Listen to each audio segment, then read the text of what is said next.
Bueno, ahora sí, ya estamos en nuestra clase, en nuestra segunda clase sincrónica. Entonces vamos a comenzar. Quería preguntarles cómo les ha ido con sus trabajos. ¿Qué tal les ha ido con el de investigación?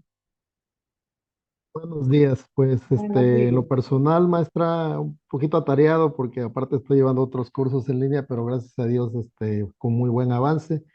Anoche logré subir la investigación y Muy pues ahora bien. nada más me queda lo que es la última participación que es en el foro que pienso hacer después de esta clase, Ah, ya muy para ir bien. concluyendo ya todo.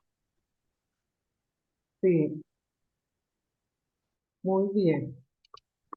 Eh, Igual, creo que bueno, de bueno, manera personal, buenos días a todos compañeros. Es un gusto volver a encontrarnos aquí, maestra, mucho gusto igual. Este, pues me ha llevado a reflexionar muchas cosas, maestra, y cómo ha ido cambiando lo que es la filosofía en la educación, cómo ha impactado más que nada, ¿no? Y los cambios que ha tenido en distintas épocas y cómo se fueron introduciendo diferentes, ideas ideológicas y cómo fue cambiando también el paradigma, ¿no? De filósofos a pedagogos. Entonces, cómo fue cambiando toda esa historia en la educación y cómo ha impactado también, ¿no? Y también nosotros, de manera profesional, cómo debemos llevar esa parte pedagógica. Eso es muy importante también hasta la actualidad, todos los cambios que ha tenido y cómo debemos impactar también en la vida del alumno para transformar su entorno. muy bien. Bueno, entonces pues hoy vamos a tener una clase pues digo muy bonita porque pues ustedes ya tienen idea porque pues se han adelantado sus trabajos de investigación, pues ya han tocado estos temas y bueno, yo quiero compartirles una presentación que pues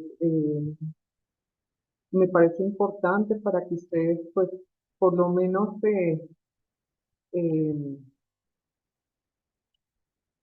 vean algunos apuntes y yo voy a hacer la exposición y vamos a ir comentando.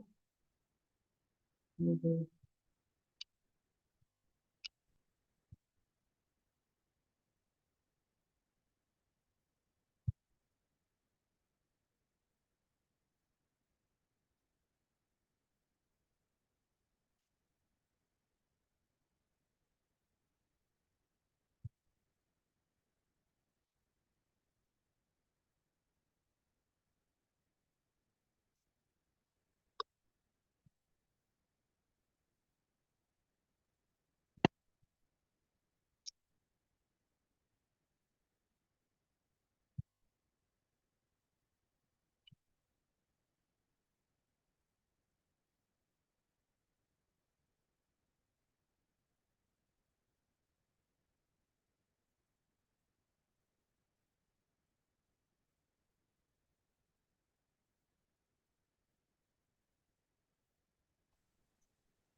Bueno, como ustedes pudieron leer, pues muchos de los principios que nosotros conocemos en la filosofía y en la educación, pues viene pues de los pensamientos de los antiguos griegos. Y bueno, dentro de estos, pues hay unos pensadores pues sobresalientes que nos dejaron un legado que hasta el día de hoy pues sigue vigente y ha sido la base pues de muchas de las culturas que conocemos y de los principios de la educación. Entonces, pues aquí entre los primeros, pues se presenta a Sócrates, que pues él hablaba de que todos los hombres son ignorantes y que él también se clamaba como ignorante. Entonces él decía que los demás andaban con dos ignorancias, pero él ya había superado una porque él sabía que era ignorante. Y entonces se conocía pues el conócete a ti mismo, que servía para pues librarse de una de las clases de las dos ignorancias. Entonces, lo que Sócrates enseñó lo hizo a través de los 28 diálogos que escribió su discípulo Platón, del cual hablaremos más adelante, y estas obras se presumen ser las enseñanzas de su maestro Sócrates, que en realidad son los desarrollos de Platón sobre las ideas socráticas que representan el primer gran sistema filosófico del mundo. Entonces, muy interesante sería que pues leyéramos pues toda esta literatura griega. Y bueno, Sócrates, pues les cuento un poco, era hijo de un escultor o cantero y de una comadrona o partero. Y introdujo en la filosofía la llamada mayéutica, que es el arte de las comadronas. Porque para Sócrates el oficio de maestro es ayudar a sus alumnos a extraer de su mente el conocimiento que ellos ya tienen en ella, pero que no lo perciben hasta que el maestro, con preguntas hábilmente formuladas, se los va extrayendo y haciéndolos más evidentes. Y de ahí la necesidad que él presenta del diálogo socrático como un método pedagógico para llegar a la verdad. Entonces, el maestro, más que enseñar, se limita a favorecer el parto intelectual de sus alumnos.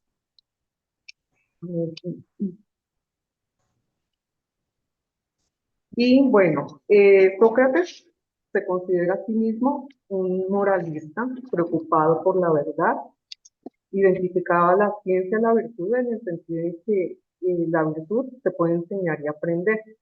Y a Sócrates pues se le consideraba pues el educador por excelencia. Para él hay que saber para estar en condiciones de enseñar. Como verdadero filósofo está en constante búsqueda del saber. No pretende poseer el saber, es consciente de lo que no sabe. Em, bueno, en cuanto a la pedagogía socrática, se aparta de una enseñanza tradicional, es una enseñanza activa en la pedagogía del diálogo, en la cual el educador y el alumno cooperan en la búsqueda del saber.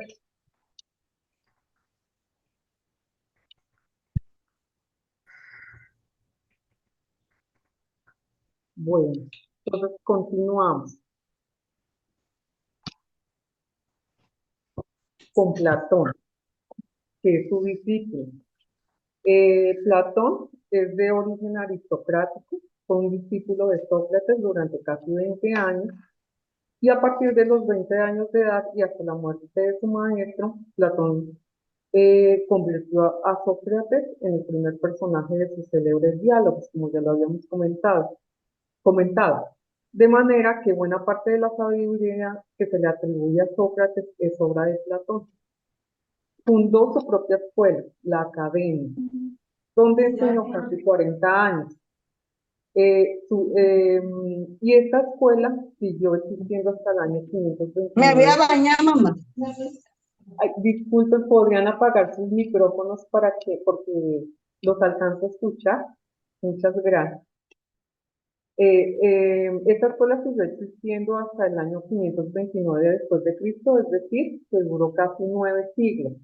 Y en ella se estudiaban las matemáticas y las ciencias naturales. Las disciplinas centrales eran la ética, la metafísica y las ciencias políticas. El sueño de Platón era formar en su academia a aquellos reyes filósofos que tanto hablan en sus obras La República y la Política, pero la filosofía era la culminación de los estudios de la academia. Se produce en sus últimos años un interés hacia la pedagogía influenciada por Sócrates. En La República, que es una de sus obras, Platón imagina una ciudad modelo que es la encarnación de la justicia. Se trata de una especie de utopía, pero para Platón lo ideal, lo inmutable, es más real que las cosas del mundo que cambian constantemente. En las leyes, Platón desarrolla un proyecto muy detallado de legislación para una ciudad ideal que no se ha edificado todavía. Uno de los cometidos de la educación en la ciudad platónica es garantizar el status quo. Toda innovación está prohibida. La educación es el baluarte contra todo cambio y toda forma de subversión, a diferencia de lo que sostiene la mayor parte de las teorías educativas modernas. Sin embargo, a pesar de su extremado conservadurismo, Platón expuso ideas totalmente innovadoras. Así, por ejemplo, proclamó la igualdad de los sexos. En la ciudad platónica, los jóvenes hacían gimnasia desnuda, como los muchachos, y tienen que ir a la guerra llevando corazas como los hombres.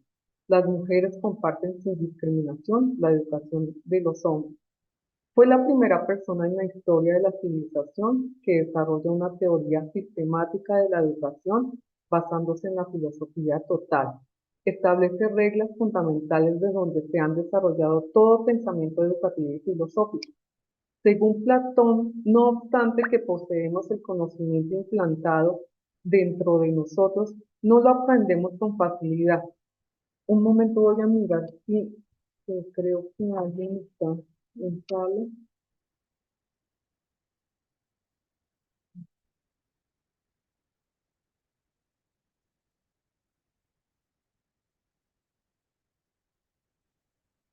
A ver, un momento. eh,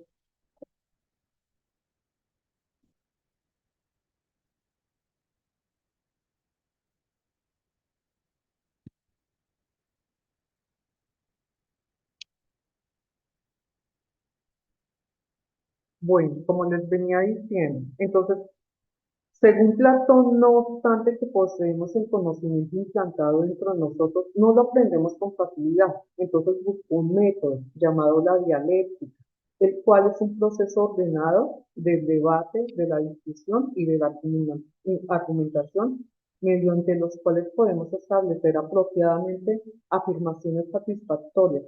Tiene un significado más profundo por cuanto que es el proceso por el cual conocemos conclusiones.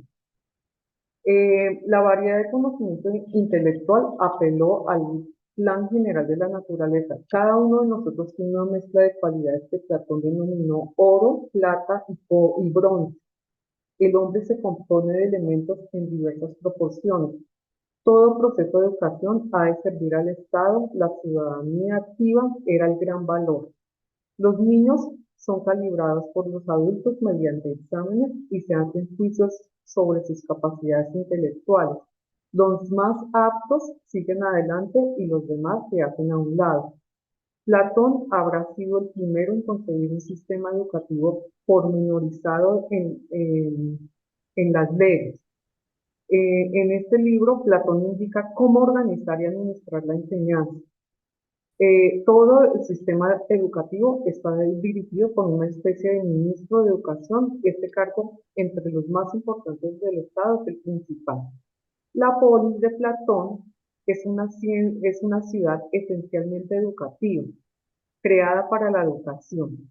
Y la educación no apunta a la realización individual, sino que pone al servicio de la ciudad garante de la felicidad de los ciudadanos, en tanto que estos le permiten encarnar la justicia. La República, su otro libro, constituye el patrón del totalitarismo y elitismo. Bueno, a ver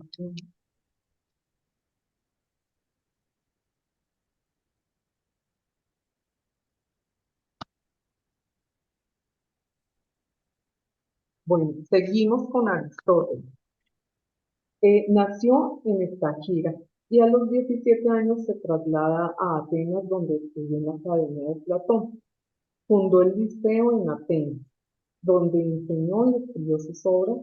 Se le considera como el filósofo griego más influyente en el pensamiento occidental. Se conservan cerca de 80 de sus obras, que se dice fueron más de 400, pues escribió sobre todo lo divino y lo humano. Se le tiene como el fundador de la teoría del conocimiento. Tanto en la vida como en la obra de Aristóteles, la investigación científica, la reflexión filosófica y la acción educativa estaban íntimamente vinculadas. Para Aristóteles, la finalidad de la educación es idéntica a la finalidad humana.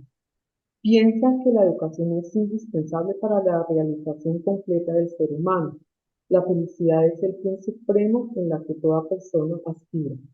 El hombre feliz, el hombre de bien, es un hombre virtuoso, pero la virtud se adquiere gracias a la educación. La ética y la educación se confunden. Los libros que Aristóteles escribió sobre la ética son manuales que enseñan el arte de vivir.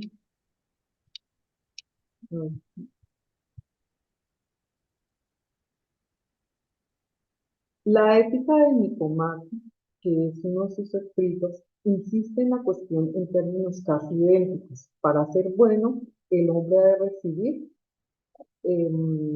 una educación y hábitos de hombre de bien. Por lo tanto, para lograr la felicidad, la plena realización del bien, de lo humano, se necesitan algunas disposiciones. Hay que tener suerte de poseer desde el nacimiento algunos dones naturales, tanto físicos como morales, un cuerpo sano y bello, cierta gracia, inteligencia y una disposición natural a la virtud, pero no es suficiente con esto. A la felicidad solo se llega mediante la educación. Esta es la noción fundamental de la ética aristotélica. Las virtudes, la sabiduría, la felicidad se adquieren mediante la educación. El arte de vivir se aprende. La educación con miras al ocio ocupa un lugar central que no debe confundirse con el ocio con la holgazanería. El ocio es la facultad de poder y saber disponer libremente de su tiempo. La libertad es una finalidad última de la educación, ya que no hay felicidad sin libertad, y esta libertad se realiza en la contemplación o en la vida filosófica, es decir, en la actividad del espíritu liberado de toda obligación de orden material, es decir, del ocio.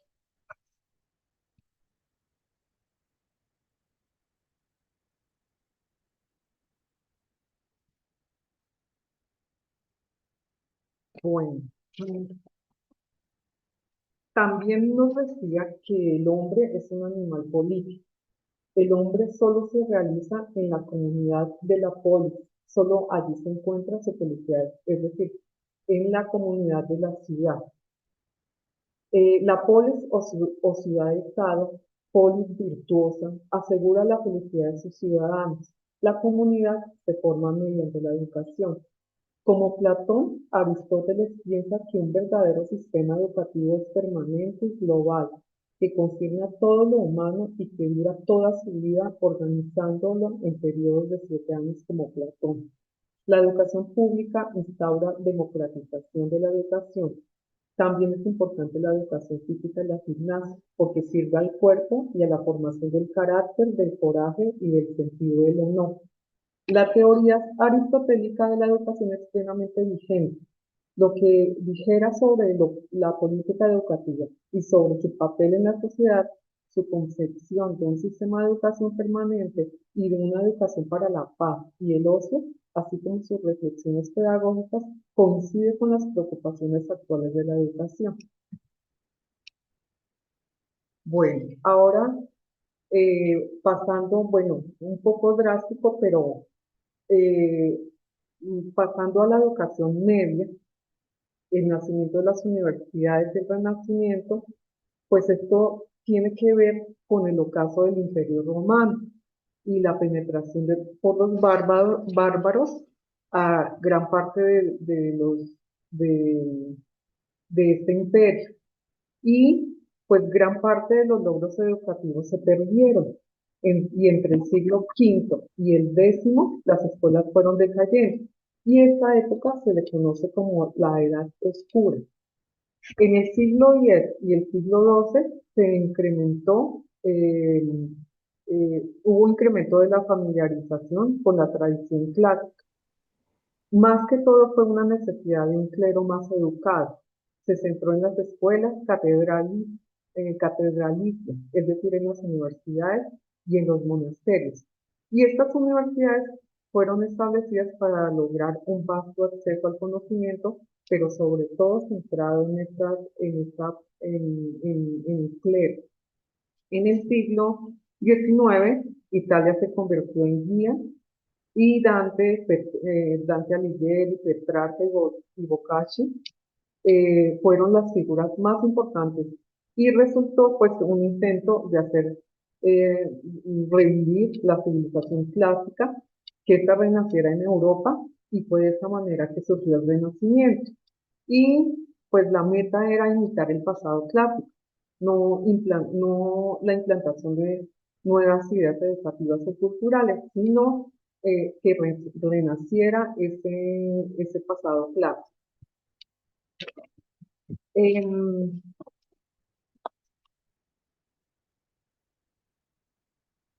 en esta parte, el humanismo es la principal característica del pensamiento europeo en esta época del Renacimiento.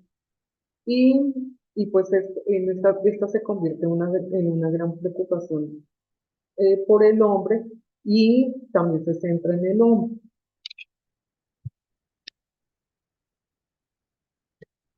Bueno, creo que sí. La obra de Comenio, su gran esquema de una secuencia escolar desde la infancia, escuela primaria, escuela gramática, universidad como medio de transmisión de la herencia clásica, es ahora coronada como la consecución de la visión cristiana. Es decir, eh, Juan Amos Comenio, con su célebre didáctica magna, eh, retoma todos estos esquemas clásicos, pero más que todo con una finalidad de una misión cristiana.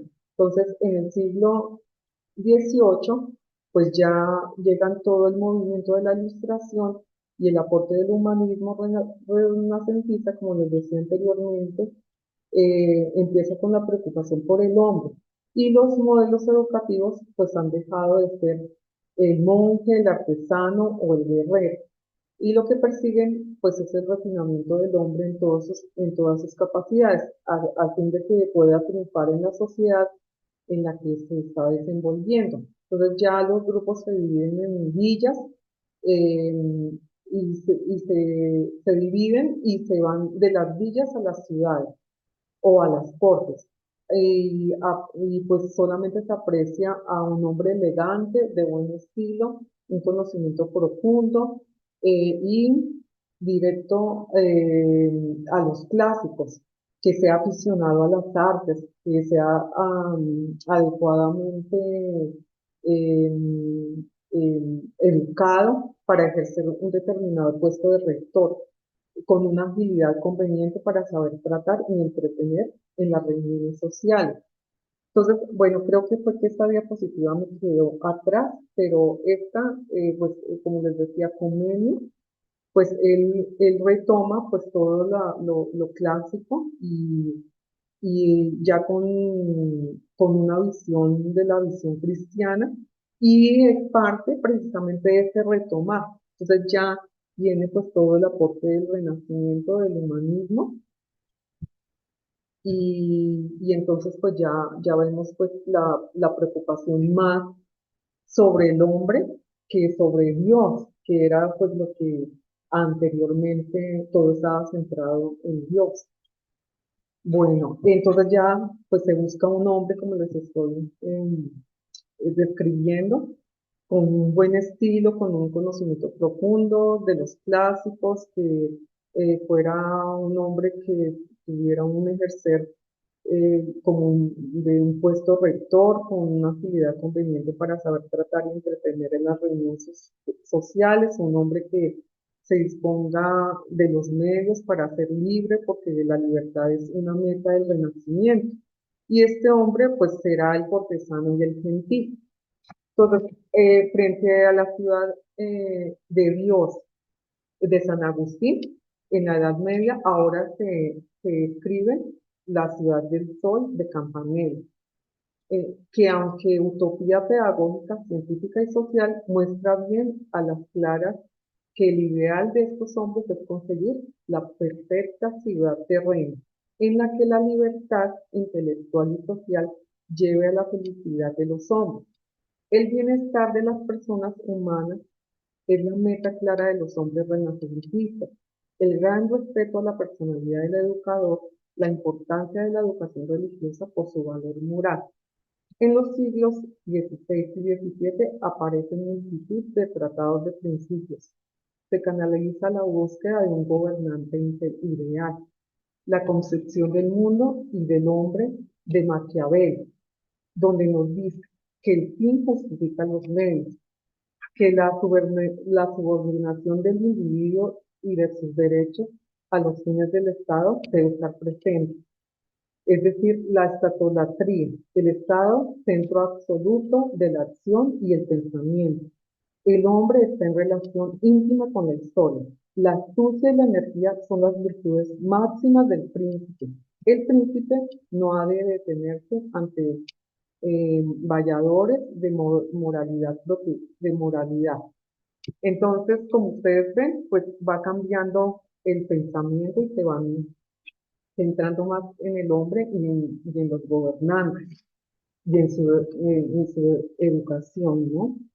Entonces ya ven, por ejemplo, la obra de Maquiavelo, el príncipe, busca ver cómo debe ser la formación y el comportamiento de este gobernante. Bueno, bueno, aquí me estoy saltando un poquito, voy a regresar. Bueno, también quiero hablar pues de otra parte importante que también tiene que ver con la religión, que es la reforma de Martín Lutero, que él pues da como su principal, una de las peticiones de él es fundar escuelas, las cuales deberían ser tanto para los nobles como para los plebeyos, ricos y pobres, niños y niñas. Entonces aquí, ya con esta reforma protestante y esta parte central en la educación empieza a cambiar. Entonces en este caso, ya los jesuitas también extienden sus centros de humanidades a las clases medias y los jesuitas del siglo XVI tuvieron pues fe en el progreso humano y en los valores de la juventud. Y la expresión legislativa de los ideales pedagógicos de la Compañía de Jesús es el Rato Studiorum, donde están sistematizados dos tipos de estudios, los superiores, es decir, en la filosofía y la teología, y los inferiores en la gramática, las humanidades y la retórica. Y los objetivos eran la elocuencia, la educación literaria, el fomento del gusto por el trabajo, el cultivo del arte de escribir. Bueno, aquí retomando a Juan Amos Comenius, que tiene estrecha relación entre una concepción antropológica o filosófica basados en en las ideas de Francis Bacon y su influencia en la propuesta filosófica, pues Bacon promovió el método inductivo, experimental, como el único válido para llegar al conocimiento científico de la naturaleza. Comenio estimó que la pedagogía debía seguir este principio, debía extraerse de la naturaleza y sus leyes de inspiración necesaria para elaborar las normas para una acción educativa eficaz.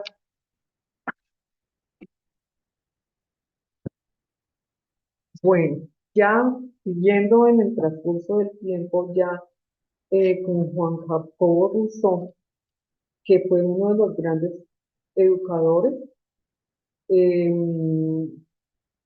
de los grandes estudiosos, a través de su famosa obra El Enigma.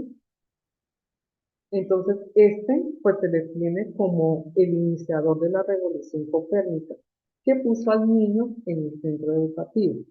Y pues fue uno de los grandes em, educadores de las grandes enseñanzas que dio a grandes educadores como Pestalozzi, pues ha basado su obra en este libro del Emil. Entonces, y esta pues nos dice que la educación pues debía basarse en las necesidades del niño. Y este libro, el Emilio, está dividido en 5 libros, y cada uno de los cuales trata de una etapa distinta del desarrollo del niño. Y en el último capítulo del Emilio trata del matrimonio de Emilio y Sofía. Voy a mirar un momento.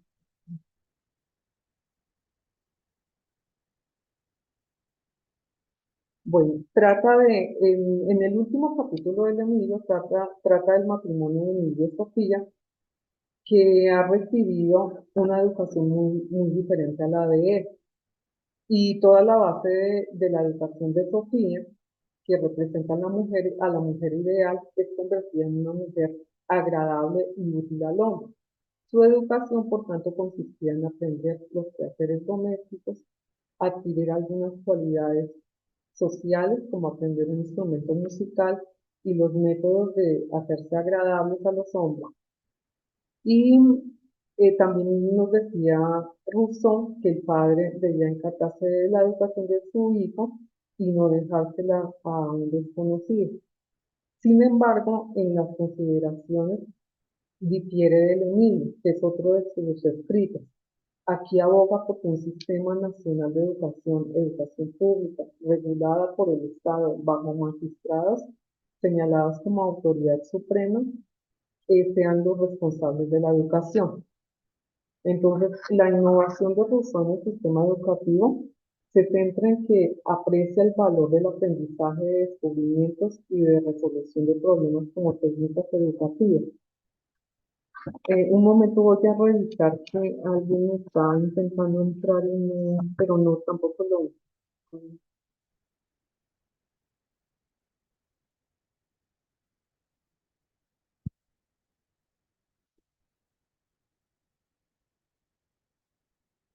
Bueno, como les venía diciendo, en cuanto a la innovación de Rousseau en el sistema educativo, pues es la apreciación del valor del aprendizaje de descubrimientos y de resolución de problemas como técnicas educativas. Limita el primer aprendizaje del niño a cosas que están dentro de su propia experiencia y que tienen significado para él. Entender la naturaleza del niño y aplicarlo en el conocimiento de éste para determinar lo que debe aprender en cada estado del desarrollo. Tratar al niño como un ser con derecho propio, no como una miniatura de adulto. Bueno, también dice que en su libro, en sus confesiones, admite que tuvo 5 hijos y no se hizo cargo de la educación de sus hijos, sino que los dejó en un orfanato. Entonces, pues vemos las contradicciones que, que son evidentes pues en muchas em, personas, ¿no? En todas las etapas de la historia. Bueno, con Pestalozzi, que es influenciado por Rousseau, inicia una de las más importantes reformas pedagógicas con repercusiones en la enseñanza contemporánea y a través del método activo de la enseñanza. La intuición para él es la base de la instrucción y encuentra que lo hace mediante A, mi situación, B, mis necesidades, C, mis relaciones, y nos dice que por mi situación determina los modos de incluir el mundo, por mis necesidades crea mi esfuerzo, por mis relaciones amplía mi atención y la alerta de previsión y cuidado. Bueno, de Pestalozzi podemos eh, conocer, o sea, es uno de los grandes filósofos, pensadores, que podemos también pues, ampliar este conocimiento de estas 3 situaciones que nos enseñan, ¿no? Que es la forma que, o- ¿sí? ¿Alguien me quiere preguntar algo o aportar algo? ¿Sí? Bueno, Maestra, bueno, John Dewey, Fue uno de los primeros doctores académicos en filosofía de los Estados Unidos y se dedicó de lleno a la pedagogía. Y considera que la filosofía es esencia, en esencia, pues él lo consideró como la teoría general de la educación. Y para él la educación en sí debía ser un proceso democrático de actividad conjunta, guiada por la forma más excelsa de resolución de problemas, jamás ideada. Em, para él consiguió el método científico y también concebía la escuela como un laboratorio y el aprendizaje como una experimentación.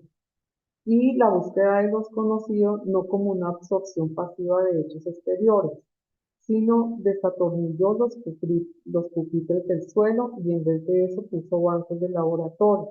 Desapareció la mesa del maestro y se le permitió a los niños que se levantaran, que se movieran y hablaran al tiempo que estudiaban asuntos que se relacionaban con su vida. Con el paso de los años fue apareciendo una gran literatura sobre el aprendizaje activo junto con su método, el proyecto.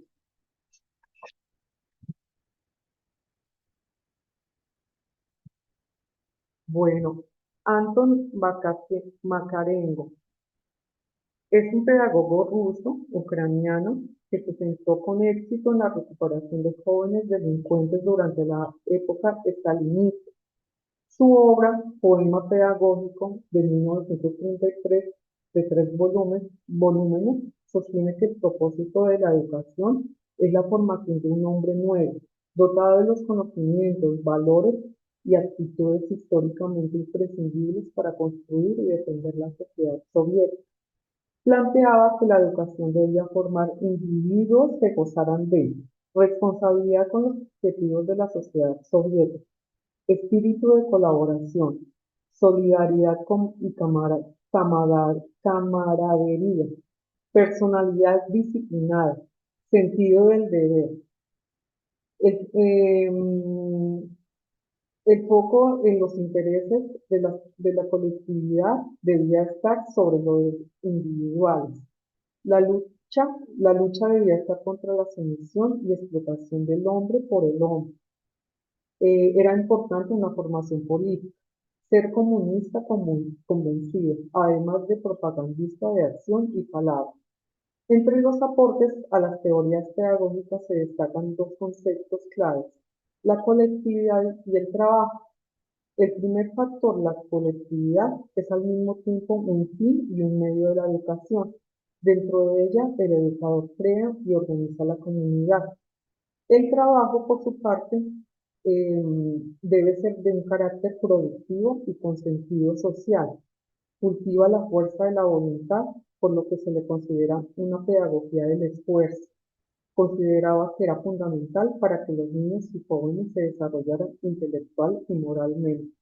Bueno, de cada uno de estos pensadores, pues hay mucho que decir. Yo les estoy dando un panorama general, pero si nos adentramos a la vida de cada uno de ellos, es muy interesante sus planteamientos y también tiene que ver, pues sí, con sus proyectos y con la época en la que estaban viviendo y con los intereses, pues, de, de, de las problemáticas o, bueno, de lo que existiera en la sociedad y del tipo de hombre, bueno, hablando generalizando de hombre, que incluye las mujeres, em, del tipo de persona que se quería educar, que crear para una sociedad existente en ese momento. Y bueno, entonces como vemos, pues que las características que vamos encontrando tienen que ver mucho pues con esos ideales y también con el crecimiento de los estudios y de los pensamientos de estas personas, ¿no? Y bueno, por último, pues vamos a nombrar a Paulo Freire. Sin embargo, pues hay muchos más. Yo sé que ustedes conocen y saben. Pero pues aquí pues solamente hacemos una, y en sus investigaciones pues lo han visto, hay muchísimos más. Bueno, de Paulo Freire, él se interesó por la educación de las poblaciones pobres de su región, que es Recife, capital del estado brasileño de Pernambuco, y realizó estudios jurídicos y desarrolló un sistema de enseñanza para todos los niveles de educación. Y este se basa en que el proceso educativo debe estar centrado en, en torno a los alumnos y supone que los educandos deben entender su propia realidad como parte de su actividad de aprendizaje.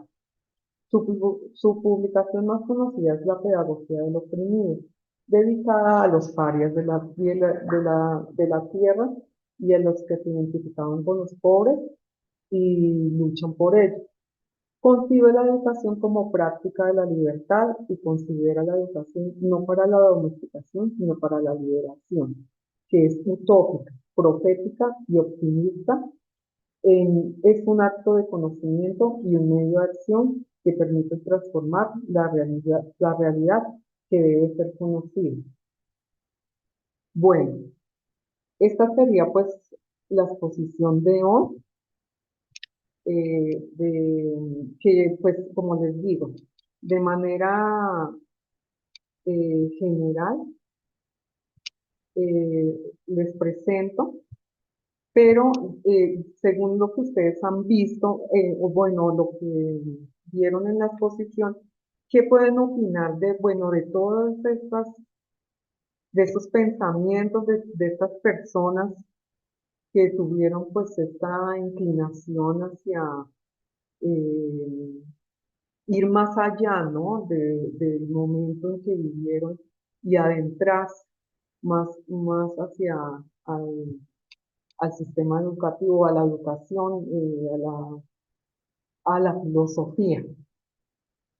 Entonces, no sé quién quisiera comentar o participar.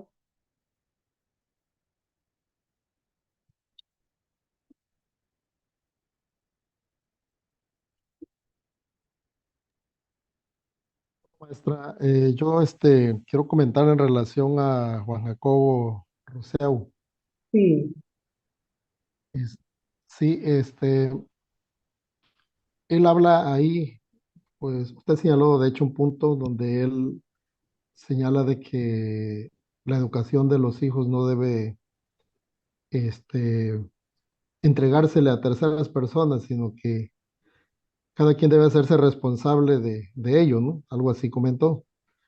Y efectivamente usted señala que él cayó en una contradicción porque en su libro, Emilio O de la Educación, justamente él hacía todo lo contrario en los inicios.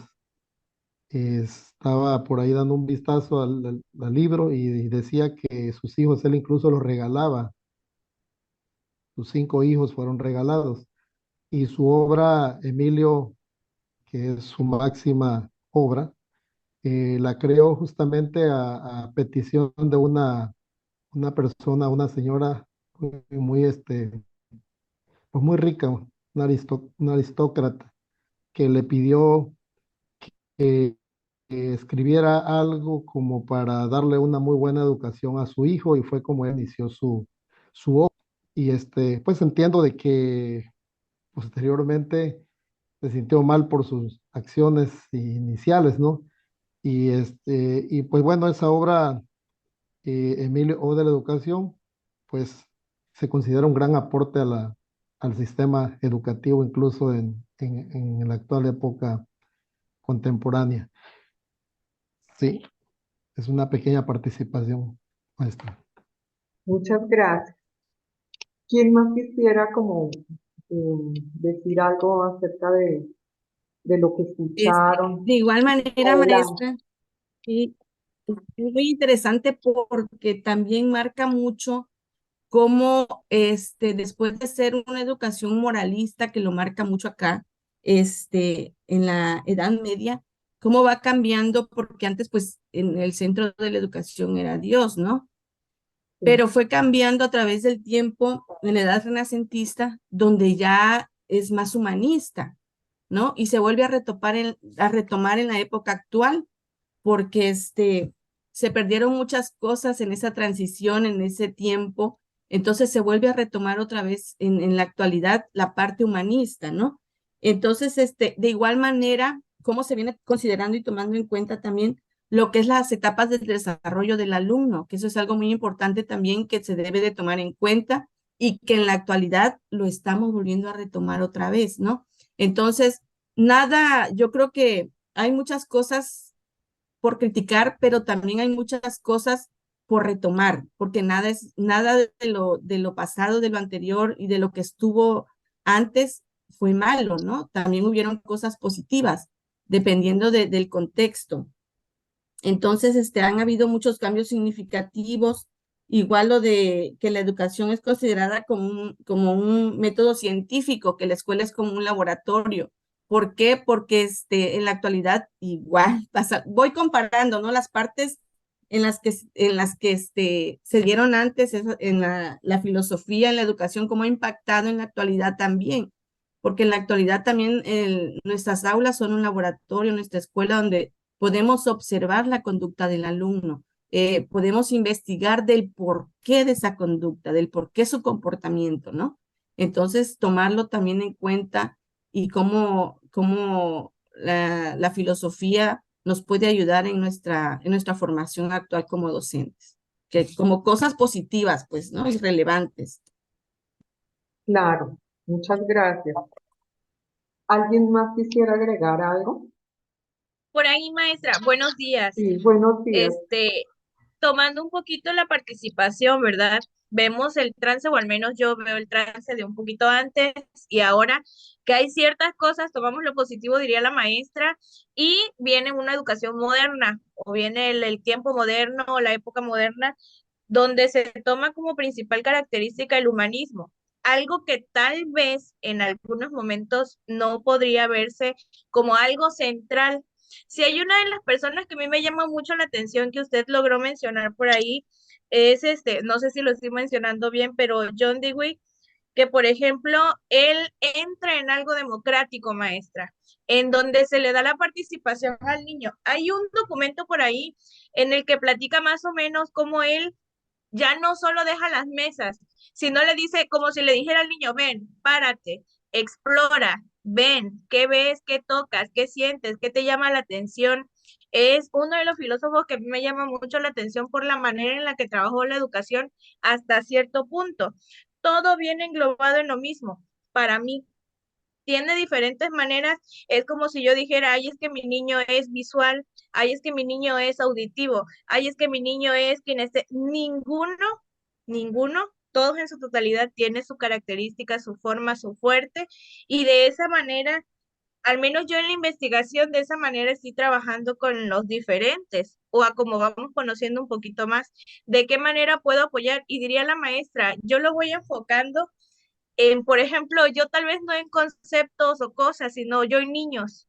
Ay, este le serviría tal vez a fulanito de tal, o esto me va a funcionar con fulanito de tal, y va ahí la diferencia o en lo que va entrando conforme a los conceptos, a mi parecer. Claro, muy bien. ¿Ustedes qué opinan? Ah, o quién más quisiera.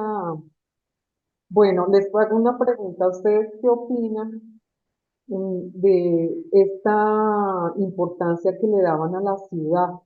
O sea, ¿ustedes cómo lo pueden relacionar eh, en su experiencia? ¿O qué pueden pensar sobre eso, sobre lo que planteaba Platón? O sea, por qué, por qué tuvieron en cuenta Platón, San Agustín, Campanella y muchos otros la ciudad como parte de esa construcción del hombre? ¿Ustedes qué pueden relacionar, por ejemplo, ahora, reflexionar sobre esa construcción? Bueno, les estaba comentando, entonces, viendo pues lo que nos planteaban los griegos en la Edad Media, y bueno, si vemos todo este planteamiento filosófico que también tiene que ver con todo lo que es toca el tema de la ciudad. ¿Ustedes por qué creen que toca? Maestra, aquí nos dio chancecito de investigar. Ah, muy bien, cuéntame. Bueno, aquí, porque era importante la ciudad, eh, bueno, aquí investigué que era donde se ejercía a la ciudadanía y la participación política. Se formaban los ciudadanos, se construía la identidad y la pertenencia, que se garantizaba la defensa y la seguridad y administraba la justicia y se aplicaban las leyes. En cuanto a la educación, aquí nos menciona que era muy importante porque era el lugar donde se formaban los ciudadanos a través de la educación. Los jóvenes recibían una educación que incluía tanto aspectos interculturales como éticos y cívicos.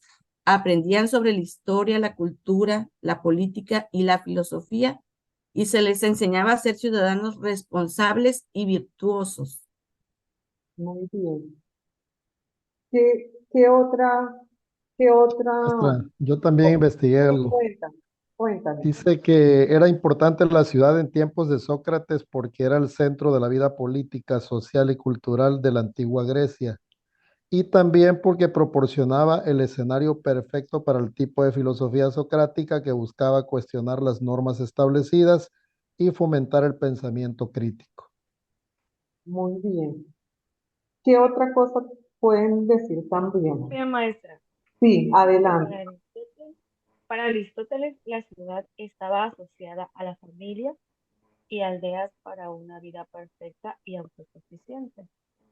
En aquel tiempo, igual nos dice que ah, este, eran cuatro virtudes, que era la prudencia, el valor, la templanza y la justicia, donde en la ciudad eran las personas que eran más aristocráticas, eran las que tenían más prudencia. Esa era la importancia para los grandes filósofos. Muy bien. Gracias. ¿Quién más quiere?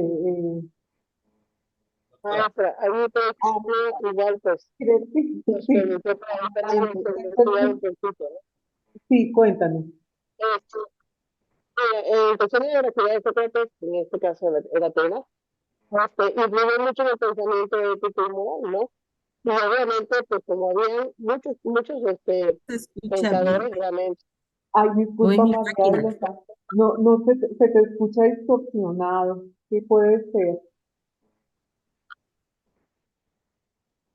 Bueno, Bueno, quizá puede ser yo he tenido problemas con mi señal. debe ser la Ok, señal porque no se te entiende muy bien, pero sí, no te preocupes, porque sí no se te entiende muy bien, pero ok.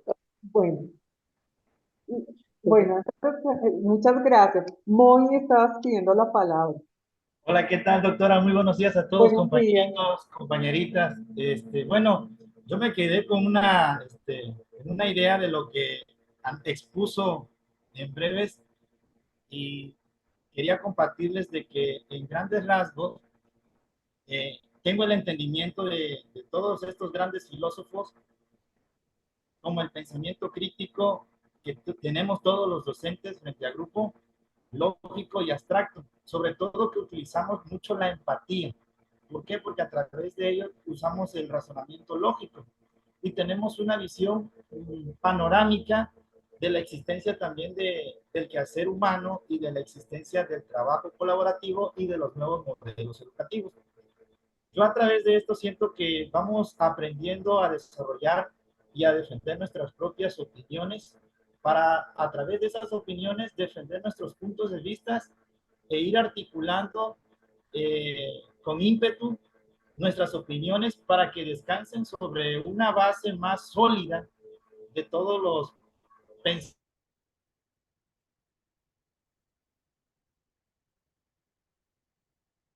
Muy bien. Bueno, O sea, sí, estamos aprendiendo. Ahora, la pregunta que hacía sobre cómo era la ciudad, para Sócrates, compartía este comentario que hace una compañera, era prácticamente porque se dedicaba a enseñar gratis. ya que pues para Sócrates se oponía al subjetivismo, que es algo como que el sujeto objeto busca una solución, que es todo lo contrario al relativismo, que es la existencia de verdades absolutas que difieren.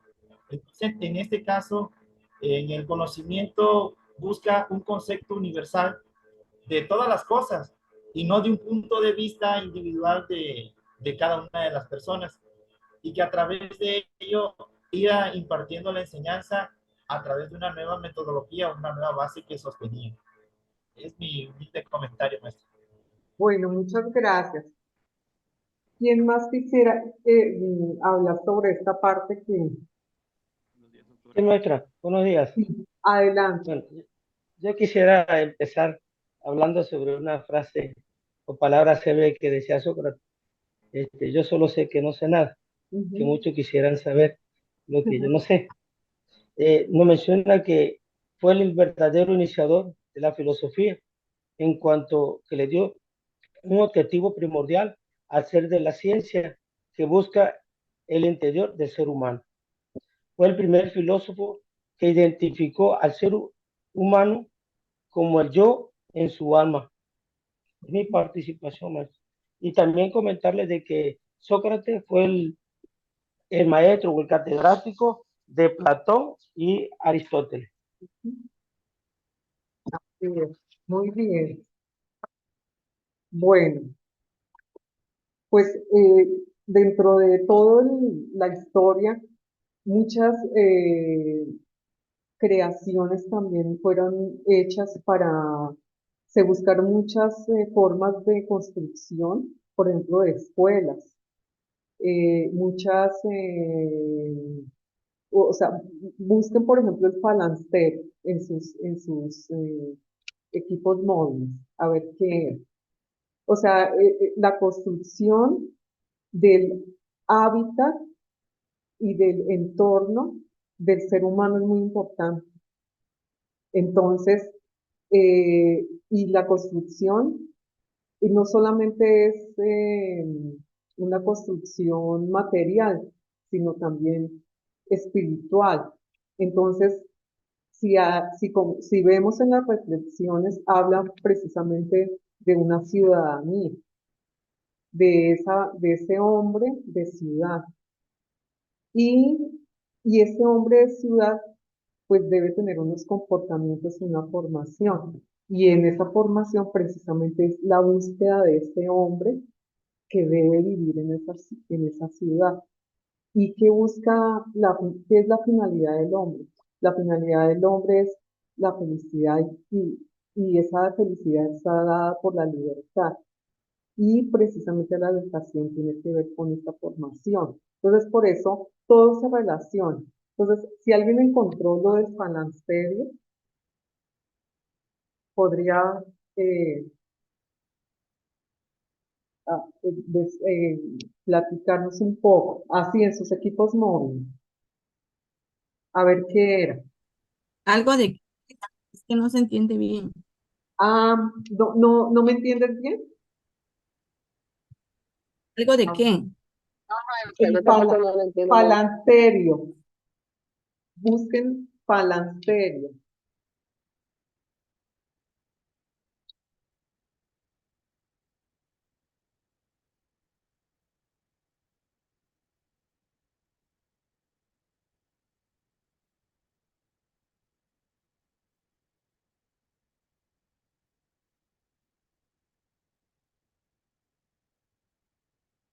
¿Alguien lo pudo encontrar?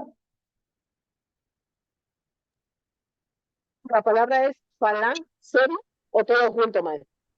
Ah, a ver, lo escribo en el chat. Ah, yo aquí tengo, la palabra es falansterio. Falansterio. Dice, el falansterio es el edificio colectivo mixto de producción y resistencia. Estaría conformado por 300 o 400 familias, unas 1.800 personas que reemplazarían a la familia como la institución básica de la organización social. Eso fue lo que yo encontré. Muy bien. Pues estas Ya. eran propuestas. Sí, Yo adelante. tengo otra definición, maestra. Sí, cuéntame. Dice que el falasterio fue una propuesta de organización social y económica creada por el filósofo y socialista utópico Charles Fourier en el siglo XIX. Consistía en una especie de comunidad autónoma en la que los habitantes vivirían y trabajarían juntos en armonía, compartiendo recursos y responsabilidades. Esa es la definición. Muy bien. Bueno, entonces Yo, como vemos, yo, sí, cuéntame, María de los Ángeles. algo que me piensa, Sí, bueno, según para una comunidad autónoma que priorizó y consume el sistema de género socialista utópico francés en principio del siglo XX. Yo prácticamente fue un espacio estimulante en donde trabajo por una fuente de diversión y placer y no un elemento opresivo. No sé si me escuché. ya, aunque yo no te alcancé a entender muy bien, pero espero que tus compañeros sí, todavía sigue como la distorsión. Bueno, entonces lo que yo quería es que vieran con este ejemplo. Este es uno de muchas propuestas, por ejemplo, de comunidad y muchas propuestas también de tipos de educación, de tipos de producción, de tipos de ciudad. Entonces, también como vemos, cómo fue cambiando también el tipo de ciudad, eh, el tipo de edificio, a través de los tiempos, entonces, y a través de las necesidades y de lo que iba aconteciendo en ese momento histórico, de las situaciones sociales, políticas, económicas, de las necesidades del hombre, intelectuales, religiosas, eh, psicológicas, también de su cuerpo. Entonces, como vemos, eh, los planteamientos van yendo de la mano y algunos están adelantados, o sea, son muy eh, realmente avanzados al momento, son buenos planteamientos y todavía muchos de esos, como lo que estábamos retomando, pues están vigentes. Y muchas de estas ideas pues hubieran también nunca llegaron a ser, pero hubiera sido bueno que hubieran llegado a su realización. Entonces, por ejemplo, si vemos el tipo de ciudades, también van cambiando de acuerdo a los tiempos. Si vemos una ciudad medieval, es muy diferente a una ciudad, por ejemplo, moderna, y también vemos el tipo de educación. Entonces, el desempeño de las personas, de esos ciudadanos, también requiere unas necesidades que van acordes. Es una construcción. A la par que se hacen las construcciones de las ciudades, también está la construcción del ciudadano.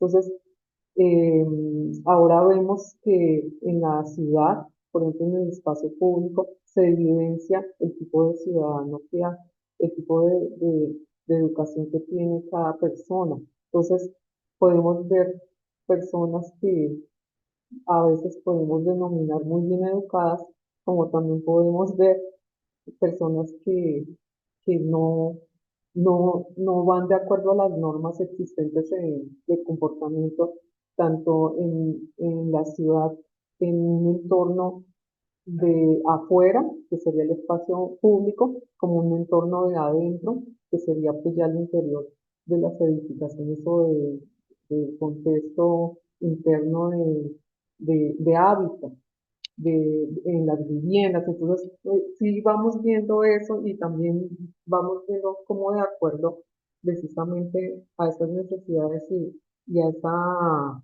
formación, pues también se van creando precisamente las construcciones, las viviendas también han cambiado, y todo, o sea, todo el contexto. Entonces vemos, o sea, y esto lo podemos relacionar con muchas otras cosas, también la política, la economía, y pues también muchas de estas influyen en la forma de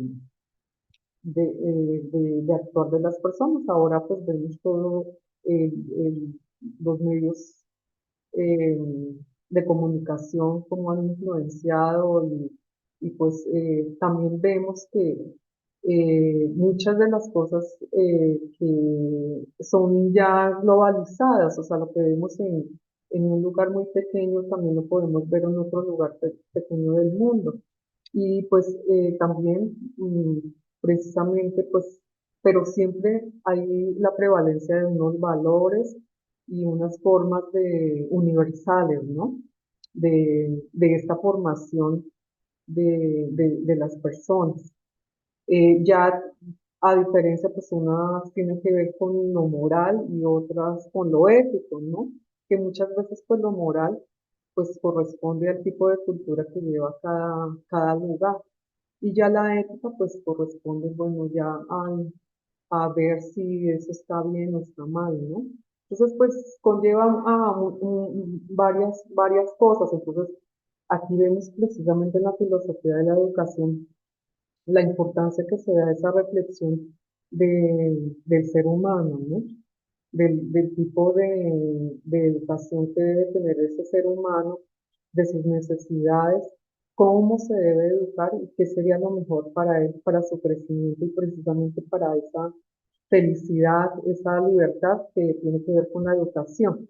No sé si quisieran agregar algo más o tienen alguna opinión o, o o discusión acerca sobre lo que he dicho o aporte o como ustedes quieran, no sé. Buenos días, doctora. Sí, cuéntame. Bueno, me he dado cuenta o comparando, ¿no? Entre por ejemplo, lo contemporáneo, lo actual y, por ejemplo, lo que decía Platón, Aristóteles, Sí, me doy cuenta de que, pues, se relacionan, ¿no? Sobre todo en que cada, cada lugar tiene, pues, su propio sistema político, cultural y todo eso, pero lo que buscan principalmente es contextualizarlo, ¿no? Cada una de esos modelos, su principal objetivo, a mi parecer, es contextualizar al sistema o al lugar pues, del objetivo, ¿no? Del público objetivo. Y pues eso lo puedo ver con la actualidad, ¿no? Sobre todo la nueva escuela mexicana, que es uno de los principales objetivos, que es contextualizarlo, ¿no? Ese es mi aporte. bueno, muchas gracias, muy amable. ¿Quién más Algo quisiera? muy importante, Sí, maestra, cuéntame. algo muy importante también que vino a revolucionar esta parte de la educación fue la participación de la mujer en los eventos sociales, ¿no? Y culturales también, que ahí se menciona en esta historia del renacentismo y la Edad Media.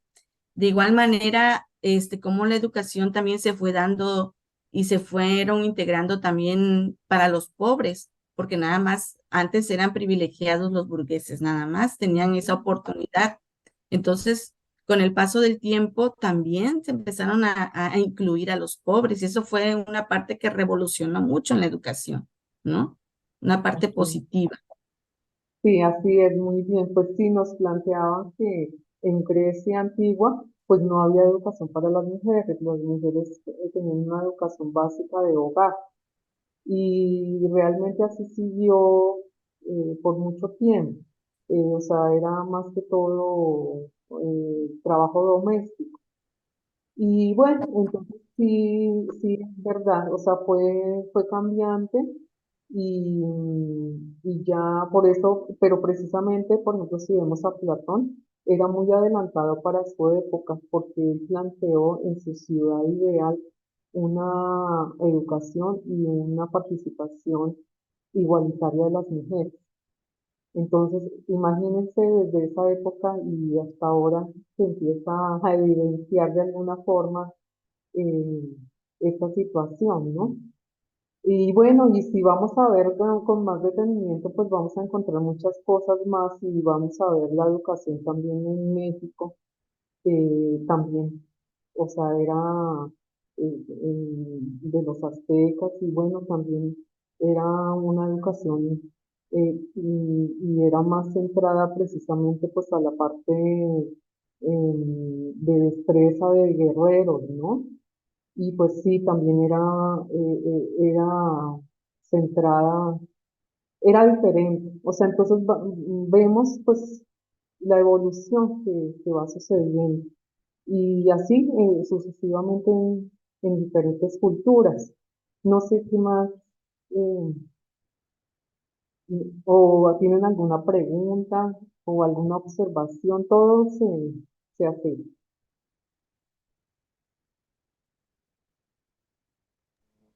Yo Y me quiero quedar, maestra, con la frase de Pablo Freire que dice que la educación como una práctica de la libertad y que permite transformar la verdad.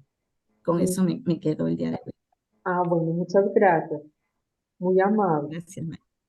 Sí, sí, Fíjese que después de escuchar la exposición que usted hizo hoy, pues a mí me quedan claras varias cosas. Por ejemplo, bueno, yo agregaría aquí la educación en la época antigua, que es iniciando por Platón, ¿por quién? Por Sócrates, ¿no? Por sí. Sócrates, sí, Ujú. y posteriormente Platón, Aristóteles, etcétera, aunque eso no lo leí como tal. Educación en la época antigua, bueno, yo lo estoy agregando, para poder diferenciar con la época moderna y la contemporánea. Fíjese usted que yo tenía mis dudas en relación a la época moderna y contemporánea.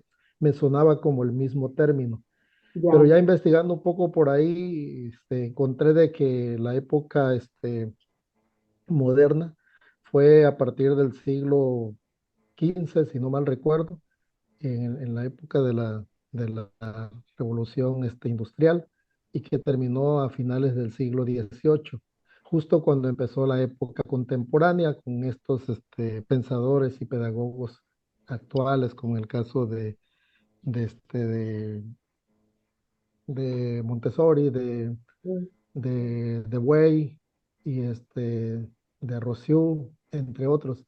Entonces, me quedó clara esa diferencia, ¿no? En lo que sí, de repente, pues difiere un poco en cuanto a todo esto, es a que podría decirse que fue un gran logro que ya actualmente el hombre, la filosofía se centre un poco más en el hombre y que se dejó de tomar en cuenta a Dios, etcétera. Pues ahí yo lo siento como que en términos coloquiales el hombre se ha materializado, como que podríamos decir, no, pues antes se creía más en Dios porque estábamos pues más atrasados, ¿no? Creo que debemos de seguirlo manteniendo al centro de todas nuestras acciones, y obviamente lo estoy viendo desde el punto de vista religioso. No está mal, no estaban mal los antiguos. Quizá estemos mal en la actualidad porque nos estamos materializando demasiado a tal grado que el hombre ya se siente Dios, y pues eso no está del todo bien. Si no, pues ahí claro. tenemos el caso del Titanic, ¿no? Que se creía una obra tan perfecta y siempre no. Gracias, Claro, maestro. muchas gracias. Mon, Y es que si siguiéramos agregando más, maestra, nos seguiríamos más empapando, sinceramente, porque hoy si hablamos de filosofar, la educación, no vamos a terminar hoy, pero, exacto. pero realmente es muy interesante y las aportaciones y comentarios que hacen mis compañeras y compañeros para mí son muy buenas también, porque cómo veo la escuela hoy y cómo la veía antes de cuando inicié mi formación académica, mis primeros estudios, y decía el maestro Luis también cómo manejaban la didáctica del trabajo en cuanto a la enseñanza, pero sí hay mucha tela de donde ir cortando Claro. con todas las ideas de estos grandes pensadores. Sí, muchas gracias, Mon. Sí, es verdad. Aquí nos podríamos quedar todo el día filosofando. Bueno, entonces, bueno, acá, bueno, fue un panorama, ¿no? Pero ustedes con su investigación, pues yo creo que han leído más. ¿Quieres agregar algo? Bueno, eh, en todo caso, o sea, sí, para muchos esta es la primera asignatura y pues muy seguramente van a ir todavía profundizando más acerca de otros filósofos, otros pedagogos. Entonces, pues ahí van ustedes también haciéndose como eh, un bagaje de estos conocimientos y pues ya van también relacionando y tomando pues aportes para su vida cotidiana, para su quehacer académico y profesional. Entonces, bueno, pues no siendo más, yo creo que daríamos por terminada la clase. Fue un gusto pues compartir con ustedes. Voy a revisar sus trabajos. He visto que han estado muy activos con sus trabajos y bueno, entonces no me queda más sino revisarlos y ya. Espero encontrarlos en otra siguiente asignatura. Entonces les agradezco mucho su atención, su compromiso y pues me dio gusto haber compartido con ustedes. Espero que les haya aportado un poco para su aprendizaje. Bueno, les agradezco mucho. Entonces, pues damos por terminada la clase de hoy. Gracias, maestra. Feliz tarde. Gracias, maestra. Fue un placer. Gracias, maestra. Gracias, maestra. Hasta luego. Nos vemos.